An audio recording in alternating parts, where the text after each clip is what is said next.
Perfecto. Pues buenas tardes a todos. Javier López. Javier López Pérez es socio director del despacho jurídico Área Jurídica Global, con sede en Barcelona. Es uno de los despachos asociados a nuestra red y hoy nos va a hablar de los cambios en la nueva ley concursal, fundamentalmente en lo que se refiere a la segunda oportunidad. Si te parece, Javier, puedes empezar cuando gustes, haciendo, si quieres, esa introducción previa que decías hace un momento. Muy bien. Pues bueno, me presento, como bien ha dicho Ángel, soy Javier López, del despacho de Área Jurídica Global, asociado a C Consulting. Nuestro despacho se ha especializado sobre todo en ley de segunda oportunidad, lo que es defensa del deudor. Como todos sabemos, en el año 2015 existe una normativa europea que obliga a todos los Estados miembros a crear una normativa para poder cancelar las deudas que no se pueden pagar, ya que se entiende que una persona que está en ese proceso en que no puede pagar deudas, pues estará permanentemente fuera del sistema y eso dificulta mucho a la creación de empleo y bueno, pues al movimiento empresarial y económico en una sociedad que intenta seguir adelante y funcionar. De hecho, ahora mismo prácticamente todos los pagos se están haciendo con tarjetas de crédito y muchas personas que tienen deudas y no pueden pagarlas no pueden acceder ni siquiera a una tarjeta de crédito, con lo cual va todo contra el sistema. Esta ley, resumiendo muy rápido, también vino motivada porque hay muchas personas que cuando tienen un número de deuda importantísimo, y eso sucedía antes del 2015, pues entendía, y es triste pero es real, hay gente que pensaba pues que había fracasado como marido, había fracasado como padre, había fracasado como empresario y que la única manera que tenía de seguir adelante es suicidándose. Porque si tenía un seguro de vida, pues hombre, si hago ver que tengo un accidente de coche y muero, pues bueno, pues el seguro de vida cubre la casa, mi familia tiene la casa, mi señora cobrará una pensión de viudedad y mis hijos una pensión de orfandad. Con lo cual, tristemente, valgo más muerto que vivo. Y eso hacía que al final el plato lo tuvieran que pagar las compañías de seguros, tristemente, que fueron las motivadoras de esta ley, que ya existe desde hace más de 10 años en Estados Unidos, donde todo aquel que no puede pagar sus deudas y cumple una serie de requisitos muy sencillos, puede cancelar y exonerar el 100% de su deuda y volver otra vez al sistema. Algunos tristemente dicen, claro, volver al sistema para que te vuelvan a cobrar intereses abusivos. Bueno, vuelves al sistema y todo vuelve otra vez a funcionar. De hecho, los acreedores no van a cobrar. Si estás en el sistema o a nombre de una sociedad interpuesta o eres insolvente, no van a poder cobrar, por lo menos que entres en el sistema y que sea más cómodo el tema. El principio de la ley se llamó la ley del emprendedor porque solamente servía, en la parte inicial, para emprendedores que intentaban montar una actividad empresarial, el negocio fracasaba y si ese señor no podía volver a tener nada a su nombre porque le embargaban, estábamos quitándole posibilidad a ese emprendedor que generara empleo y que la economía surgiera. Luego se dieron cuenta de que esta normativa tenía que ser para todo el mundo, no solo para emprendedores, con lo cual se hizo genérica a todo el mundo. 2015 sale esta ley y, bueno, pues a fecha de hoy, para que tengan ustedes una referencia, la normativa prácticamente es la misma, aunque en cada Estado miembro, ahora hablaremos de las diferencias en España con respecto a otros países, pero prácticamente la normativa es la misma. Y en Italia se han acogido desde el 2015 600.000 personas a esta normativa, que han exonerado sus deudas, 300.000 en Francia, unas 200.000 en Alemania y en España en torno a 17.000 se calcula solamente. ¿Por qué tan pocos? Pues porque no es una ley conocida. En otros países hay publicidad de los Estados miembros, de los gobiernos para dar a conocer la ley y aquí nos da la sensación que el principal perjudicado es la banca, pues la banca le ha interesado que no se haga publicidad y parece ser que la banca tiene pues muchos amigos políticos o directivos de televisiones para conseguir que esto no se conozca como en otros países, ¿no? Bien, diferencia, entonces, como digo, ese número, pues imaginaros la cantidad de personas que en España tienen deudas importantes. Se calcula que por lo menos 2 millones de personas en España cumplen requisitos para poder entrar en ley de segunda oportunidad. Lo que pasa es que la desconocen. Nosotros empezamos en nuestro despacho con esta ley incluso antes de que saliera. Tenemos también oficinas en Bruselas y ya veíamos que iba a salir esta normativa para empezar a calentar motores. Y llevamos actualmente unos 5.000, más o menos unos 5.000 procesos, para que tengáis una idea de la experiencia que llevamos en la ley de segunda oportunidad, ¿no? En todos los casos, salvo uno que tenemos ahí colgado por temas X, tenemos una exoneración del 100% de las deudas, ¿no? Hasta ahora, y si queréis llamar, bueno, esto es lo que era la normativa actual, cualquier persona física podía exonerar de sus deudas, pero nos encontramos con un cambio, una modificación, el TRLC, el texto refundido de la ley concursal, donde el legislador en España lo que quiere es, primero, tiene que cumplir obligatoriamente una serie de requisitos en Europa que no está cumpliendo para poder entrar a una serie de fondos europeos, y lo que hace el legislador en España es colarnos un pequeño gol, nos da una alegría y, por otro lado, nos cuela entre bambalinas una serie de normativa que va contra normativa europea, como es en esta modificación de la ley. Hasta ahora, perfecto. Hasta ahora, como digo, se exoneraba el 100% de deudas, como en toda Europa, incluidos deudas con la Administración. Nuestro récord, hemos exonerado 4.800.000 euros de deuda con la Administración hace pocos meses a un cliente, salió en varios medios, ¿no? Pero ahora el legislador, como digo, con la idea de cumplir normativa 23/2019, pues tiene la obligatoriedad, por un lado, de dar por fin ya de aprobar la Ley de Eficiencia Procesal. Esto se aprobó el 12 de abril del 2022, de hace poquito. Con lo que, de esta manera, de alguna manera, también somos un país donde los procesos judiciales de todo tipo son más lentos de lo habitual. En el tema hipotecario tiene su lógica, porque hay tantos abusos bancarios que cuando los letrados hacemos oposiciones a diferentes ejecuciones de préstamos o hipotecarias o lo que corresponda, hay tanta normativa, incluso jurisprudencia ya, de abusos bancarios, que pues al hacer las oposiciones tenemos muchas posibilidades de paralizar los procedimientos en los juzgados, ¿no? Pero también es cierto que parece ser que hay más coches oficiales que funcionarios y que hace falta aumentar los funcionarios y menos políticos, y los políticos no están por esa labor. De hecho, hay un estudio que indica que hay un crecimiento súper exponencial de clientes que demandan al banco. O sea, que en el juzgado no están solamente las demandas de bancos a clientes por impago. También hay muchas demandas de cláusulas abusivas del cliente al banco, que esto pues, ha sido un aluvión tan importante de procedimientos judiciales que, por ejemplo, en Barcelona, desde que ponemos una demanda a un banco, a veces tardamos 2 años en que esa reclamación llegue al contrario, llegue a la parte demandada.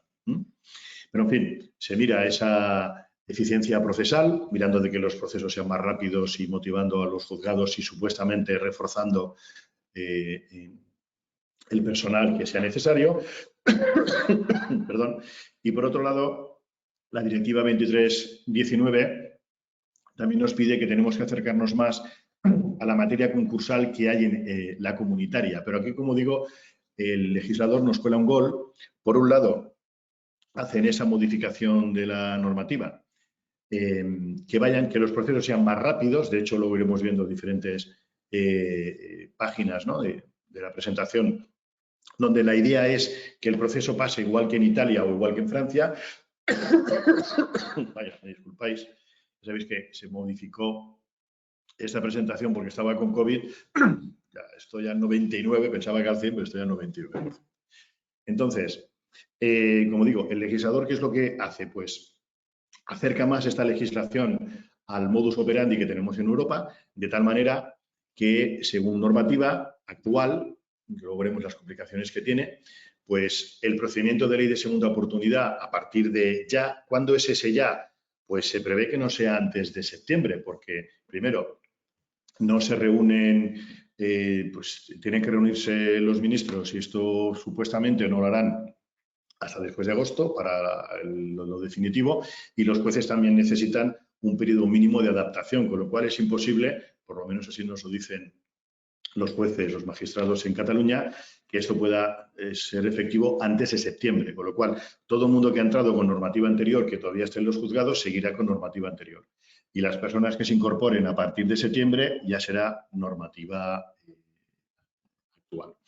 La normativa actual, diferencia, pues, por ejemplo, como digo, por un lado nos hacen cosas muy positivas, como es que todo sea el proceso más rápido. Se calcula que en 3 meses esta ley la persona pueda exonerar sus deudas.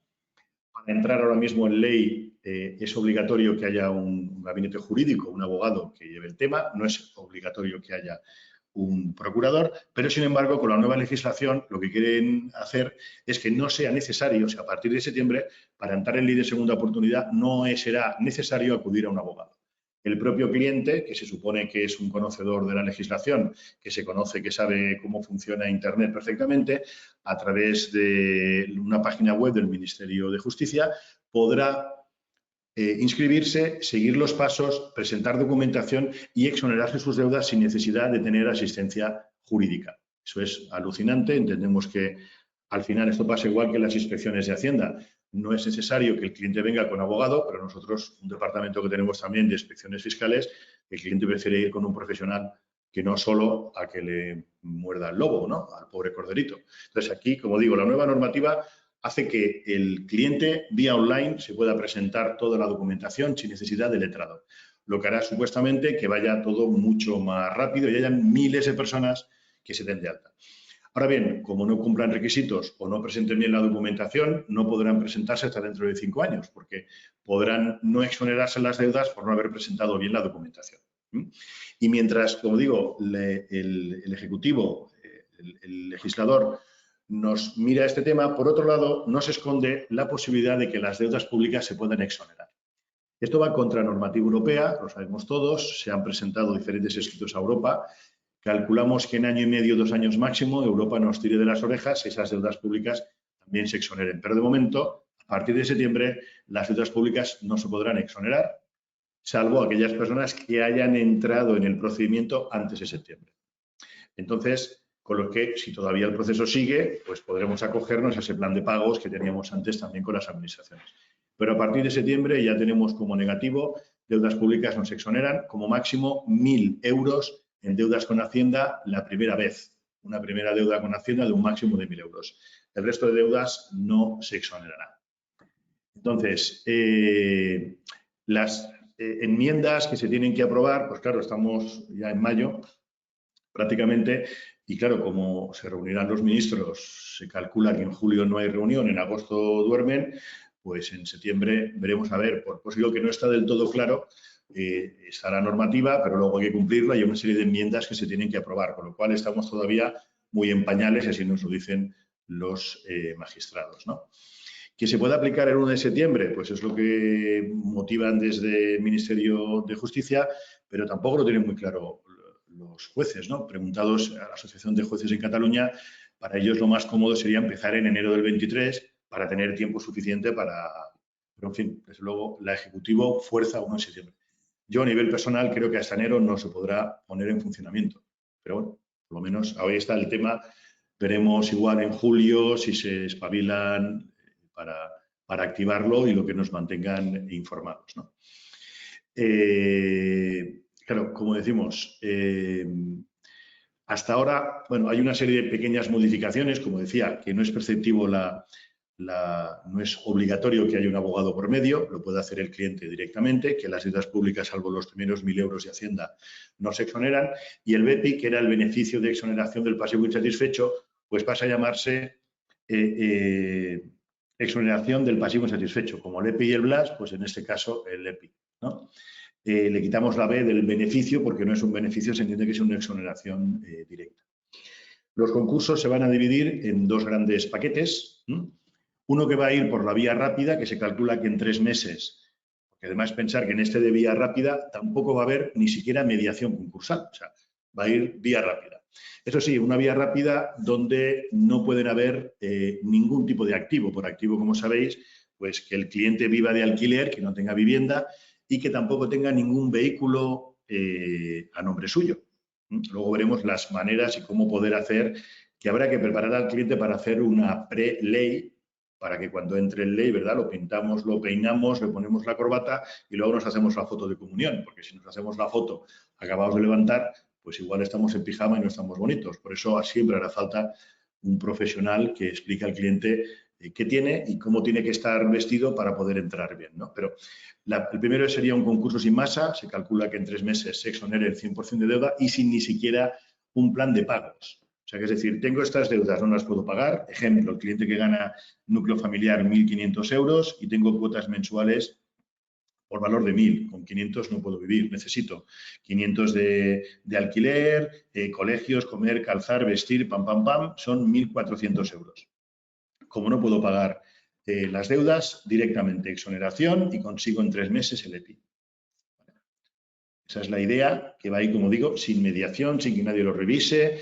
La documentación que pone el cliente online es la que se presupone que es correcta, nadie lo revise y se exonera. Luego veremos en el día a día las problemáticas que puede surgir, porque como sabemos los que nos dedicamos a esto, ahora mismo incluso en la situación actual, cuando hay ese AEP, ese acuerdo extrajudicial de pagos, tampoco se personan los acreedores actualmente. Con lo cual, si ahora no se personan, pasan por completo y nunca hay quórum, o difícilmente hay un quórum del 75%, pues entendemos que en estos procesos sin masa, pues si no se presentan ahora, pues menos todavía. Con lo cual, muchísimas personas online podrán exonerar el 100% de deuda. Y luego el lío, cuando ya vendrá más casuística, es cuando sí que hay masa. Por ejemplo, cuando el cliente tiene una vivienda, que aquí también hay una modificación. Hasta ahora estamos salvando, gracias a Dios, nosotros estamos salvando todas las viviendas en ley de segunda oportunidad con la normativa actual, ¿verdad? No la que tiene que venir, con la actual. Y siempre y cuando, vamos a imaginar que el inmueble valga 100.000 euros y el cliente tenga pues una hipoteca, por ejemplo, de 97.000 euros. Hombre, si no puedo pagar deudas, pero tengo la hipoteca al día, muy importante, hipoteca al día, porque si hace 2 años que no la pago, la vivienda irá directamente a liquidación. Pero si la tengo al día, la puedo mantener siempre y cuando, vendiendo el inmueble, no tenga un beneficio exagerado al respecto. Quiere decir, si el cliente vendiendo su inmueble porque quiere un tasador, que también lo somos, y peritos judiciales, valore el inmueble en 100.000, no quiere decir que el valor de venta sea 100.000, igual se vende más barato. Pero si el cliente vendiendo no le da para liquidar el 100% de las deudas, esa vivienda se mantiene. ¿Vale? Hasta ahora, lo que se miraba con la ley actual es que la venta, el valor del inmueble no sea superior a la hipoteca. Ahora no, ahora es algo más beneficioso para el consumidor. Lo que se mira es que, vamos a imaginar que tiene un cliente tarjetas de crédito por valor de 50.000 euros y una hipoteca de 50.000 y el inmueble vale 100.000.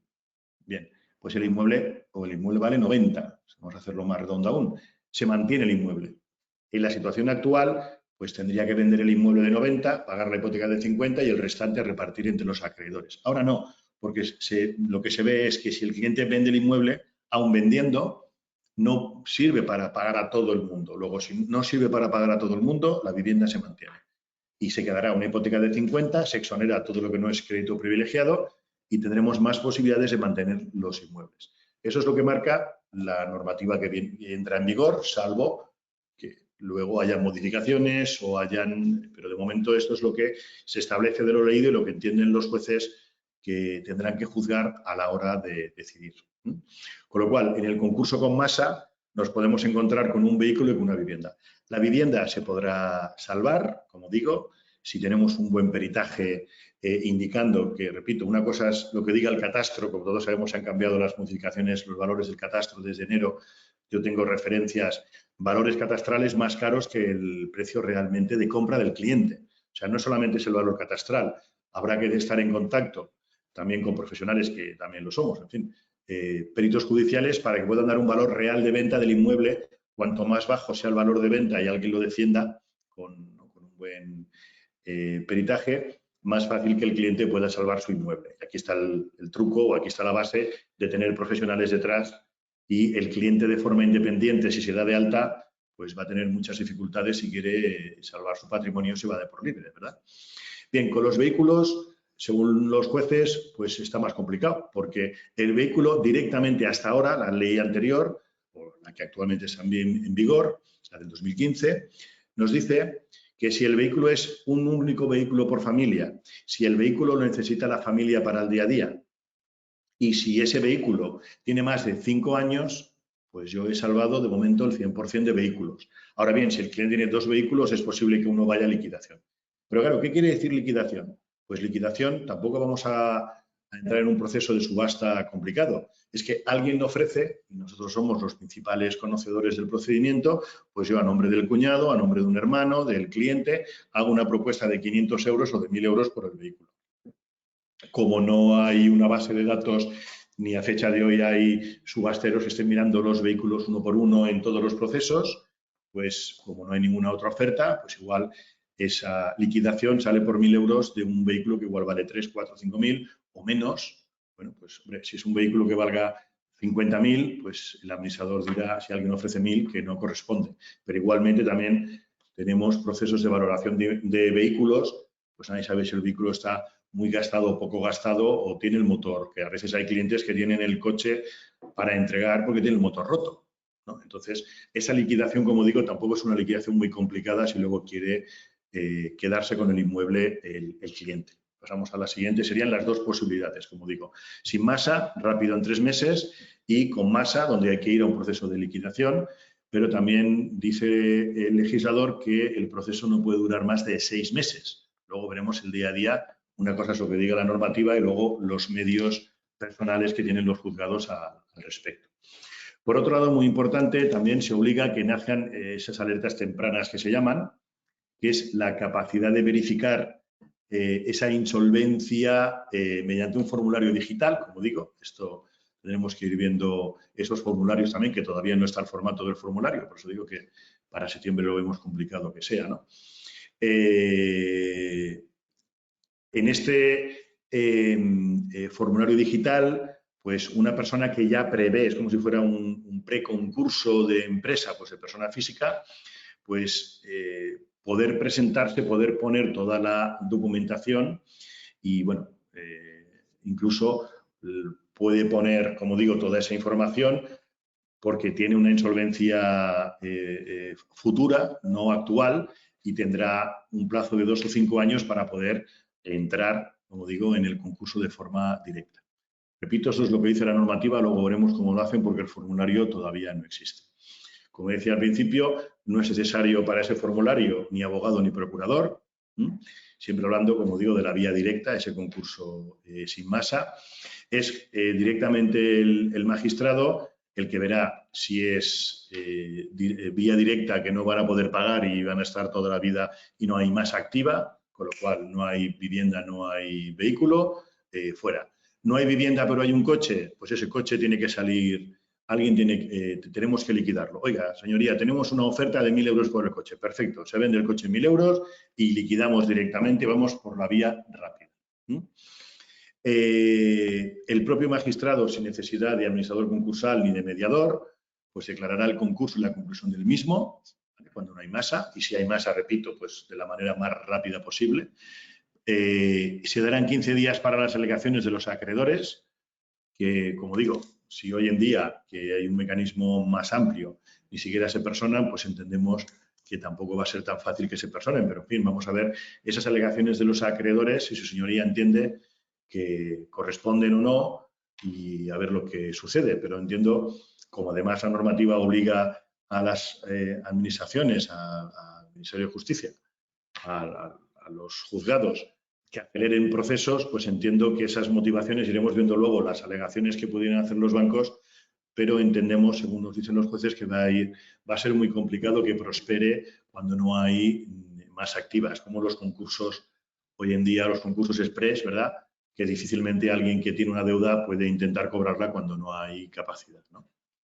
Bien, se aceptan los bienes de las acciones rescisorias, posibilidades, ¿no? Como digo, que el por qué una persona que entra en ley de segunda oportunidad, cuando, por ejemplo, no tiene activos, le pueden denegar esa posibilidad. Pues, lógicamente, solo hay 3 posibilidades, ¿no? La primera, que ese señor tenga bienes, que no los diga, pero sea tan sencillo como ir al registro mercantil central y ver que tiene bienes y el señor dice que no los tiene, que haya vendido esos activos, su señoría podrá mirar retrotraer hasta 2 años. Eso es importante saberlo.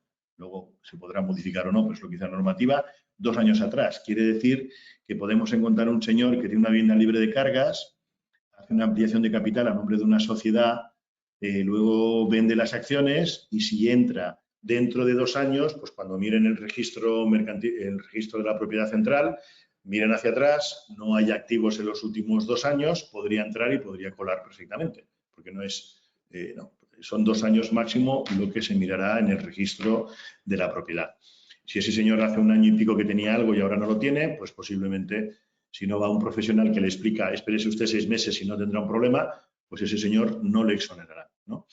Que haya vendido, como digo, sus bienes o los haya escondido directamente, o sea, que antes de esos 2 años, con lo cual le dirán, oiga, explíqueme el por qué. Claro, si usted ha vendido los bienes para pagar una deuda, no es lo mismo que he vendido los bienes, me han quedado 80.000 euros y no sabemos dónde han ido esos dineros. Pues desde luego, pero vamos, en el escrito inicial, si eso ha pasado, pues se deberá de confirmar. Luego, como marca la ley, la buena fe, la ley actual, igual que la futura, ¿no? La viene, por cualquier tema de falsedad documental, pues nos pueden decir que no corresponde esa exoneración. Y se puede pasar a Fiscalía, porque lógicamente también es un delito informar de datos que no corresponden en los juzgados, ¿no? Cuando es con masa, cuando tenemos que ir a liquidación, ya sea con bienes, cualquier tipo de bien o activos, vehículos y demás, ¿no? Claro, las deudas hasta ahora se exoneraba, como digo, menos la pensión de alimentos de los hijos, todo se exoneraba y ahora ya nos ponen algunas pequeñas trabas, por ejemplo, la exoneración de las acciones por responsabilidad penal. Como todos sabemos, pues puede haber bueno, no hay que tener antecedentes penales por delitos socioeconómicos, pero puede ser que ya nos hayan prescrito los penales, pero aún nos queda una acción de responsabilidad que tenemos que pagar. Bien, pues esa acción de responsabilidad por un procedimiento penal no se exonerará dentro del procedimiento. Los avalistas de cualquier procedimiento, pues de un avalista de un préstamo personal, hasta ahora aquí en Cataluña tenemos jueces que exoneraban la deuda y entendían que al exonerar la deuda también se exoneraban sus fiadores o avalistas, porque si la deuda queda exonerada, pues lógicamente no se puede reclamar a nadie porque no existe, pero la mayoría de jueces nos dicen que lo que se exonera es la capacidad de pagar al deudor, pero no a su avalista. Con lo cual, en este caso ya queda bien claro que los avalistas no podrán exonerarse de esa deuda, como no entren ellos también en ley de segunda oportunidad. No olviden, hago un paréntesis, que nosotros hemos conseguido en los juzgados, por la vía civil, lógicamente, en un porcentaje muy alto, cuando un señor firma un contrato de aval, anular ese aval por abusividad de la cláusula, ya que según normativa europea, el avalista siempre está en segundo rango y en España, en el 100% de los casos, un avalista firma una cláusula que dice que el avalista o fiador renuncia a sus derechos en cuanto al orden, exclusión y demás.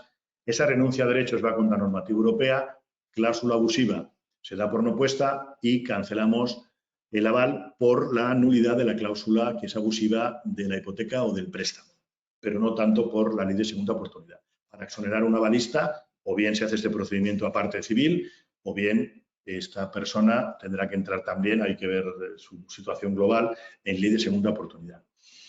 Al haber liquidado los bienes, claro, una vez que se han vendido ese vehículo o se ha vendido el inmueble para pagar las deudas, pues se pasará, ya no hay mediador concursal, pasa directamente al administrador concursal, quien, pues lógicamente, será el que establecerá los valores, bueno, pues si el que controla de alguna manera, y más si ese señor ha entrado además sin abogado, no olvidemos que el cliente puede entrar sin abogado, luego el juez bastante lío tiene. En el caso de concurso con masa, se le asignarán a un administrador concursal, cuyos honorarios también van a ser muy, muy, muy justitos.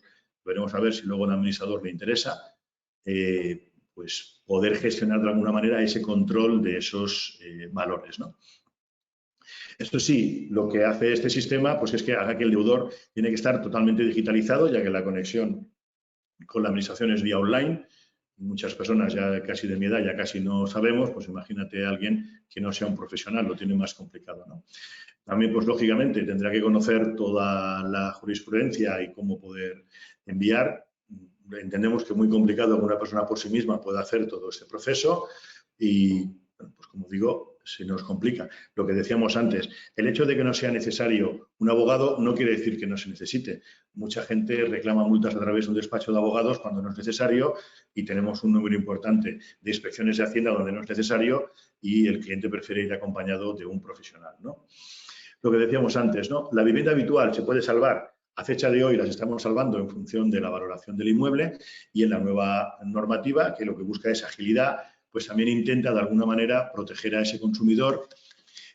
Como decía antes, si vendiendo la vivienda no se cubren todos los acreedores, porque pensemos que hay muchas personas que están pagando de hipoteca 500 euros, y dicen, no, tiene usted que vender el inmueble. Claro, es que si vendo el inmueble no cubro y encima tendré que coger un alquiler y en mi zona el alquiler vale 800 euros. Es que me hace usted más pobre todavía. No llego y encima no cubren todos los acreedores. Con lo cual, si vemos que esa venta rápida del inmueble, ese valor de venta rápida, no cubre a todos los acreedores, eso nos servirá, de ahí que haga falta un buen despacho de peritos, el poder presentar bien esa documentación para salvar el inmueble. Claro, tiene que estar hipotecada. Si la vivienda está libre, entonces sí que, aunque el valor sea inferior, aunque deba 100.000 y la vivienda valga 50.000, le obligan a vender 50 y pagar. Pero si hay hipoteca, la puede mantener. Y, lógicamente, muy importante que la hipoteca se encuentre al día de pago. Si debe el señor un año, pues primero consigamos, por ejemplo, un código de buenas prácticas, pongamos la hipoteca al día y una vez que ya la hipoteca está al día en ese código de buenas prácticas, sí podremos entrar el I de segunda oportunidad para intentar salvar el inmueble. Claro, y lo que digo, si en el estudio que preparamos vemos que si el cliente se va de alquiler todavía se va a empobrecer más, pues eso nos motiva a salvar ese inmueble. Sin embargo, los vehículos pues se verán vender sí o sí. No hay ese mecanismo. Se entiende que el vehículo, aunque hay personas que lo necesitan obligatoriamente pues tienen personas con discapacidad que tienen que desplazarse, pero lo tienen de momento hasta que luego hayan algunas despachos que hagan alegaciones. El vehículo hay que venderlo sí o sí, pero repito, quien está en el procedimiento pues puede tener esa mínima liquidez porque tampoco van a mirar con lupa los valores para poder acceder, ¿no? Seguimos, lo que decíamos del BEPI, de ese documento final que exonera del 100% de deuda, ahora le llamamos EPI, porque ya no es un beneficio, sino es la exoneración directa. No es que o te lo dan o no te lo dan. En este caso, si cumple requisitos, te lo deberían dar, ¿no? Claro, lo que decíamos antes, si se presenta mal la documentación, pues claro, como no te den ese EPI, pues no hay una opción de recurrir, porque además no tienes abogado, con lo cual espérese usted 5 años más para volver a presentar toda la documentación. Esto al cliente hay que informarle, lo puede hacer usted directamente, como se equivoque, tiene usted un problema, o lo puede hacer a través de profesionales que sabemos del sector, ¿no?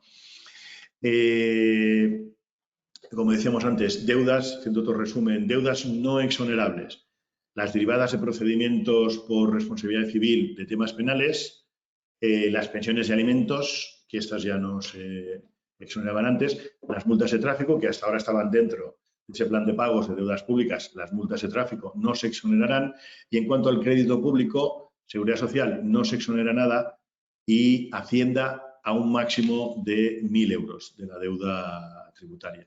Siempre que sea la primera vez, una única. Si ya se exoneró hace 5 años de 1.000 euros, bueno, yo entiendo, como digo, que en 2 años esta normativa cambie, que Europa obliga a que las deudas públicas también se exoneren, pero de momento tiene que ser una primera deuda y, lógicamente, que el deudor, pero eso ya es genérico en todo el procedimiento, actúe de buena fe y no se pueda haber una mala fe en esa deuda. Seguimos adelante. Claro, como decíamos antes, resumen y luego pues, vemos todas las dudas para que veáis los cambios que han habido con respecto al anterior, ¿no? Las deudas ya no se clasifican en ese rango de si es un crédito, bueno, sí el privilegiado en cuanto a la hipoteca, pero no el resto de rangos que podían haber en el procedimiento. Estarán las públicas que no se exoneran y las no públicas que se exoneran, a excepción, como digo, de la responsabilidad civil por procedimientos penales, ¿no? Claro, aquí no hay esa opción de plan de pagos. No se podrá hacer un plan de pagos para la administración, porque incluso si se hiciera un plan de pagos, otro error grave que iremos viendo cómo se soluciona.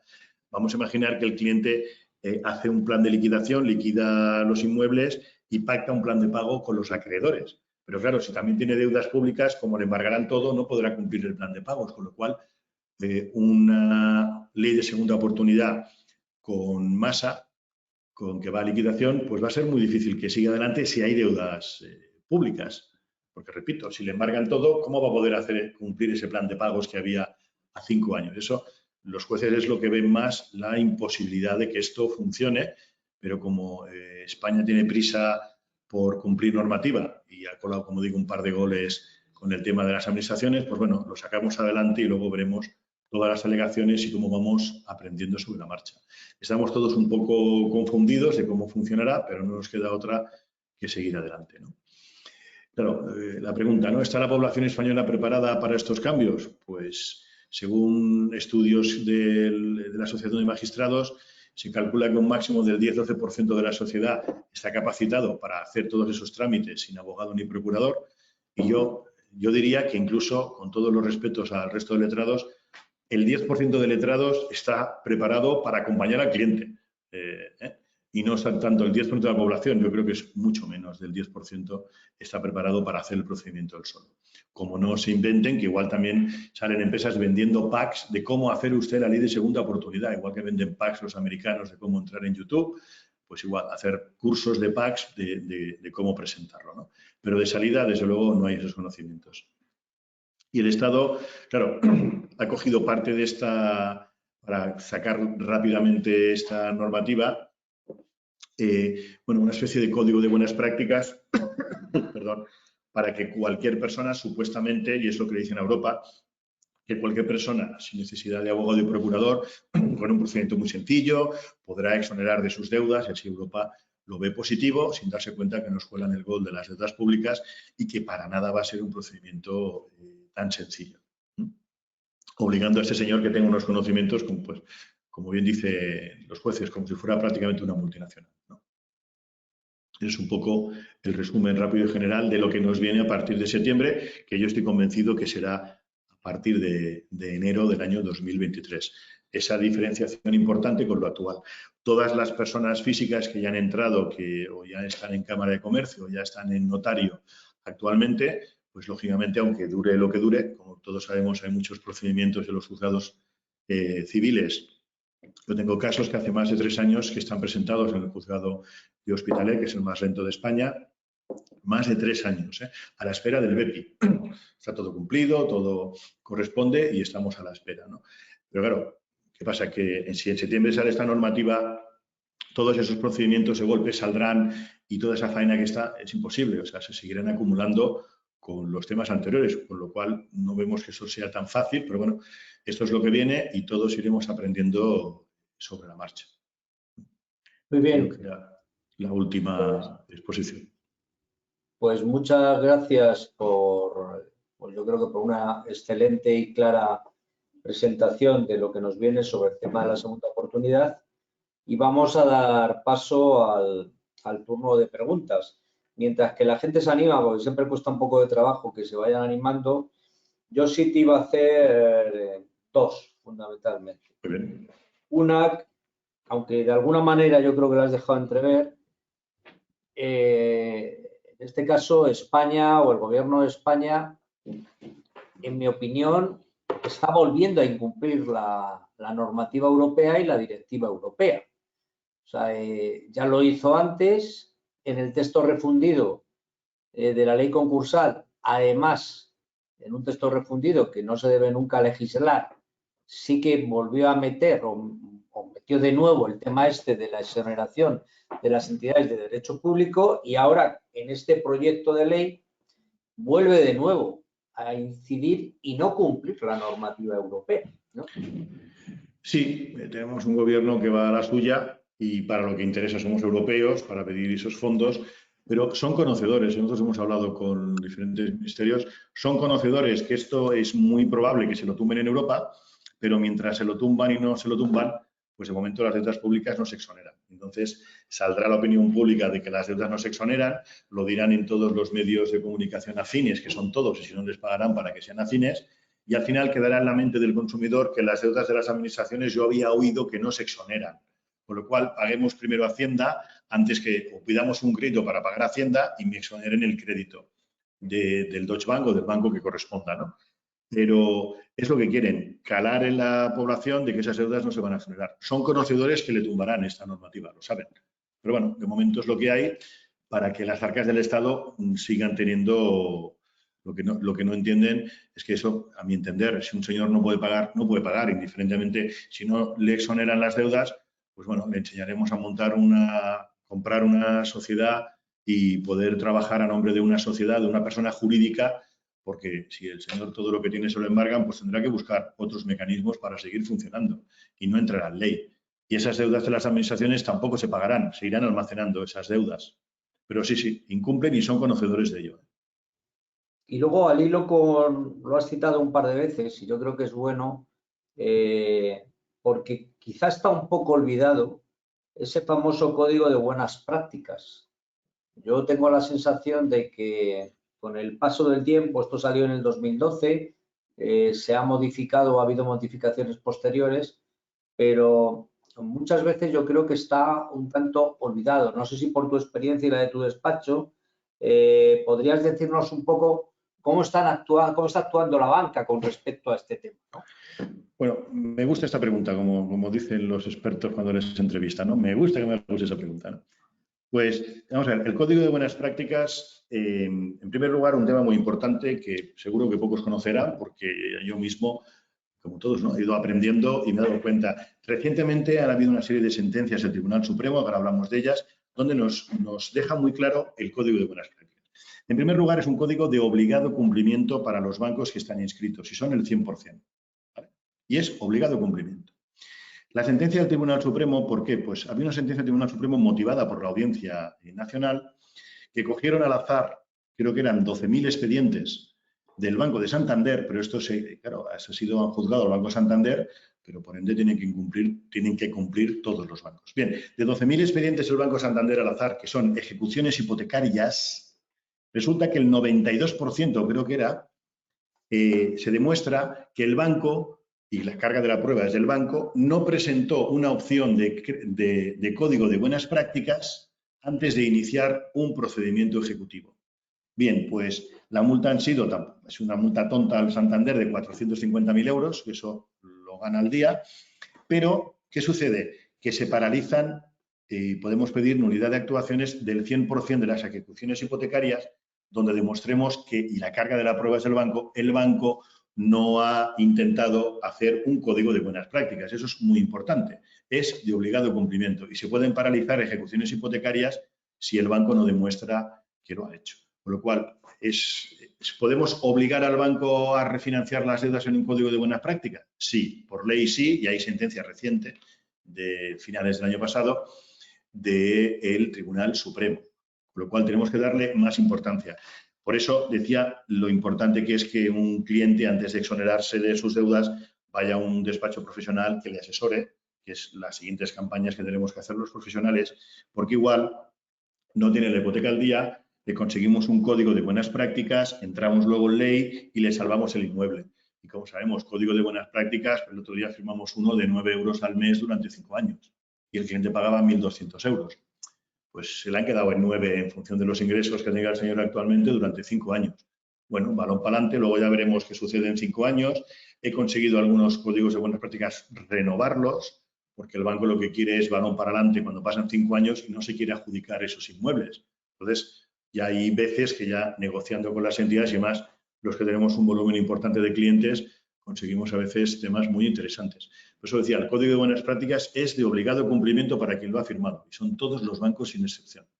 Y el no cumplirlo da a que pueda quedar en ese limbo la posible ejecución hipotecaria y, por consiguiente, obligar, aunque el cliente tenga un caso, incluso vamos a pedir daños y perjuicios, que el inmueble ya lo ha vendido el banco, se lo adjudicó y lo vendió, demostrando que no hizo el Código de Buenas Prácticas, podemos pedir daños y perjuicios al banco y nuestro cliente encima se va a resarcir de esa situación. Muy bien, no sé si no veo todavía ninguna pregunta. ¿No os animáis a hacer preguntas? Lo que tenemos, los que hablamos tan claro, pues no tenemos quien nos pregunte. A ver, ¿alguna pregunta por ahí? Si me permites, la verdad es que como es, pues que es lo que hay, o sea, no es, también ha sido una presentación de lo que podrá ser, pues claro, lo que podrá ser, yo entiendo que las preguntas saldrán en el día a día, ¿no? Conforme tengamos clientes en ley de segunda oportunidad y saldrá casuística. La normativa actual que hay, que pues, tiene muchísimas lagunas y claro, entonces las iremos viendo.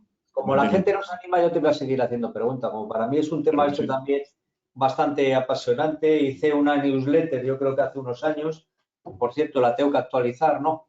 Pero he querido entender, pues has comentado al principio que de cara a los clientes que se puedan encontrar en esta situación, es bueno que aprovechen todavía que tenemos la legislación que tenemos y la jurisprudencia que tenemos. Es decir, si esto se va a demorar todavía fácilmente hasta el año 2023, pues sería interesante de alguna manera que comunicáramos a nuestros clientes o hiciéramos alguna campaña con nuestros clientes. Deudas con las administraciones, urgente. Entre usted este mes mejor que el mes pasado. Yo tengo un cliente que tiene 3.200.000 euros de deuda con las administraciones, que ha venido esta mañana con urgencia, me lo ha traído todo. Javier, me han dicho, bueno, esto es hasta septiembre. No, ya.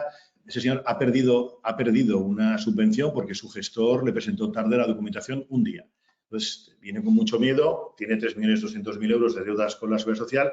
¿Todavía podrá entrar? O Seguridad Social y Hacienda, naturalmente que sí. Yo por eso todavía tenemos que motivar de alguna manera a que estos empresarios que tienen unas deudas, que han venido responsabilidades asociadas a esas deudas con las administraciones, desde luego que estamos todavía en plazo para presentarlo. Peor escenario hasta el 1 de septiembre, si entra en vigor. Y yo estoy convencido que no, pero ante la duda motivemos a todo el mundo para que entre en la normativa anterior cuanto antes, si tiene deudas públicas importantes, claro. Y te voy a hacer otra pregunta que seguro que todos los asistentes lo tendrán encima, que yo ya te lo pregunté cuando estuvimos viéndonos en Barcelona, pero al final todo esto, ¿qué le cuesta a un cliente que se encuentra en esta situación? Bien, pues hombre, el tema del más coste... o menos, ¿de qué podemos estar hablando? ¿No? Porque claro, al final la preocupación... Hay una frase que me enseñó a mí, claro. Te llega así, está tieso, ¿no? Sí, pero hay maneras. Primero hay que ver cuánto se le cobra. Vamos a valorar lo que... No es lo mismo a un señor que le vamos a ahorrar 3 millones de euros que a un señor le vamos a ahorrar 300 euros. Claro, no le podemos cobrar lo mismo. No es lo mismo un señor que tiene 23, tengo un caso, 23 procedimientos jurídicos abiertos, que cuando entramos en ley tenemos que parárselos también en los juzgados, y hay 23 procuradores, o a un señor que no tiene ningún procedimiento abierto. Claro, va a depender mucho de las horas hombre que le tengamos que dedicar a cada expediente. No, pero Javier, ya no solo me refiero un poco al coste del despacho de abogados, sino de los intervinientes, porque es cierto que con la nueva ley se quiere prescindir de determinados intervinientes, pero de todos, desde el abogado, del procurador, del mediador, se quiere prescindir de todos. Claro, sí. ¿Qué le costaría al cliente entrar? Pues creo que el formulario costará 49 euros, una cosa así, tendrá un coste, pero según ellos, nada y menos, el cliente se podrá exonerar. La realidad es que tendrá que ir a un profesional. Nosotros, para tener una referencia, ese señor que le hemos ahorrado 3.200.000, le hemos cobrado 12.000 euros. 12.000 contra 3 millones y pico que se ahorra. Que un cliente normal tenemos ley de segunda oportunidad desde 3.000 euros, dependiendo, claro, si es un tema muy sencillo. Lo normal son procedimientos de unos 6.000 euros. Claro, dependiendo, como digo, de la cantidad de documentación y del lío que genere. Siempre sale rentable. ¿Cómo paga? Pues es que es muy fácil. Es que tenemos clientes que están pagando a veces los préstamos no llegan, pero pagan la mitad. Dice, mire, yo tengo, aparte de la hipoteca de 1.000 euros, que lo pago puntualmente, tengo un montón de tarjetas y créditos y tal, y estoy pagando, tendría que pagar 1.000 euros más, pero solo llego con 500. Bueno, pues a partir de mañana no pague usted esos 500, pague usted la hipoteca, pero al resto de bancos no les pague nada y ese dinero nos lo ingresa usted en nuestra cuenta y nosotros cobramos de lo que deja usted de pagar a los bancos, porque da igual entrar con una deuda de 30.000 que de 40.000. Más vale que tenga usted ese dinero para defenderse y que entremos con una deuda mayor. O analizamos el señor que tiene 3 tarjetas que no puede pagar y resulta que una es una Wizzing y le hemos recuperado 18.000 euros de la tarjeta Wizzing que le han cobrado de más. Ojo, hay que analizar ese cliente cuando llega, que quiere una ley de segunda oportunidad, pero al analizar las deudas, igual vemos que hay un dinero para recuperar y de ahí el cliente, con el dinero que recupera, entra en ley. Pues en este caso, este cliente que tenía 20 y tantos procedimientos, íntegramente lo que recupere de Wizzing es lo que le va a costar el procedimiento. Y no ha habido fresh money de este cliente en absoluto. Claro, hay que ver cada caso, repito. Pero, y luego una frase que tenemos, una de nuestras directoras nos dice, y tiene toda la razón, que el cliente tiene dinero para lo que quiere. Por muy mal que esté, imaginemos, y en fin, no voy a ser negativo, pero imaginemos que alguien de nuestra confianza, yo lo tengo en casa a mi padre tristemente, pero en fin, y que nos dure muchos años, nos dicen que tiene una enfermedad degenerativa máxima y que por 6.000 euros la curamos. ¿Verdad que encontramos los 6.000 euros? Como sea, 2.000 a un hermano, 2.000 a otro, lo encontramos cuando vemos que es necesidad. Cuando le decimos al señor que le exoneramos del 100% de deuda, que va a quedar exonerado y le va a costar 6.000, te garantizo que los 6.000 aparecen. Lo pagará en un año a 600 euros al mes, pedirá 1.000 a un hermano, pide un adelanto en el trabajo, pide... Bueno, se buscan. Lo que tenemos que hacerle ver al cliente es que realmente es muy importante ese capital para exonerarse. Hombre, el que es insolvente de solemnidad y nunca jamás tendrá nada. Yo tenía un amigo, y me sabe mal lo que voy a decir, pero real, me dijo, hombre, Javier, te voy a llenar de clientes el despacho. Es un directivo de una asociación, de una ONG, y me presentó personas que están en la total indigencia, 100 personas. Claro, no tenían, yo venían y en lugar de cobrar 50 euros por la consulta, les daba yo 10 euros pobres a los que venían, ¿no? Entonces, si es un pobre de solemnidad, pues este señor intentará pedirlo por su cuenta online a ver si lo consigue, ¿no? Pero es que también ese pobre de solemnidad tampoco le podrán embargar nada, supuestamente, con lo cual tampoco está en el proceso. Y si explicamos bien las cosas, yo tengo un caso, por ejemplo, de un cliente que me dice, es que mi padre tiene dinero, pero claro, hasta que no cobre la herencia, y tuvimos que hablar con el padre, y decirle, vamos a ver, ¿usted cree que es lógico que estén los hijos deseando que usted se muera para poder tener el dinero? De usted el dinero en vida. Es que tengo 60.000 y mi hijo se lo gasta. No se lo dé a su hijo, nos da 6.000 a nosotros para ley de segunda oportunidad, firmamos los documentos su hijo que sean necesarios para el día que cobre la herencia, cobrará 6.000 menos, pero déselos ahora, porque ahora es cuando lo necesita y no va a estar todo el mundo esperando que usted fallezca. O sea, hay muchas posibilidades cuando el señor detecta o la familia detecta que necesita el dinero y confía en tu despacho, claro, tiene la confianza plena, el dinero la verdad es que se encuentra. Aunque parezca complicado cuando nos preguntan en varios medios qué es lo más difícil de la ley, que el cliente nos crea, que crea que la ley existe y que se exonera. Y si nos cree, el dinero aparece. Pues por mi parte, Javier, la veo que la gente, entre que tú lo has explicado muy claro y las preguntas nos las hemos hecho entre los dos, pues te voy a dar las gracias y vamos a cerrar la presentación. Fenomenal. Pues, como sabéis, a vuestra disposición por si surgen más dudas o si queréis cualquier otro día ampliar, porque claro, esto como nos iremos encontrando casuística a partir de septiembre o de enero, yo estoy convencido que será enero, pero en fin, pues podemos ir ampliando lógicamente estas consultas conforme vayan surgiendo casos y ya tengamos la ley encima, por lo cual, encantado. A mí me ha sorprendido porque he visto las enmiendas que se han presentado por los partidos políticos y me he quedado, iba a decir, no gratamente en este sentido, porque ha habido poquísimas enmiendas para un tema, para mí, de tanta importancia. Pero claro, bueno, si ponemos una ley que prohíba o que haya que bajar los coches oficiales, verías el millón de enmiendas que escriben cada uno y la motivación que tienen ellos para que no perder su coche. Pero esto, pues, la verdad es que no les va ni les viene tristemente a los que no son profesionales y están en el día a día. Y el político, pues muchas veces no es profesional de lo que está haciendo, muchas veces, tristemente. muy bien, pues lo dicho, Javier, muchas gracias. Muy bien, a vosotros. Y nos vemos. Hasta luego. Venga, encantado.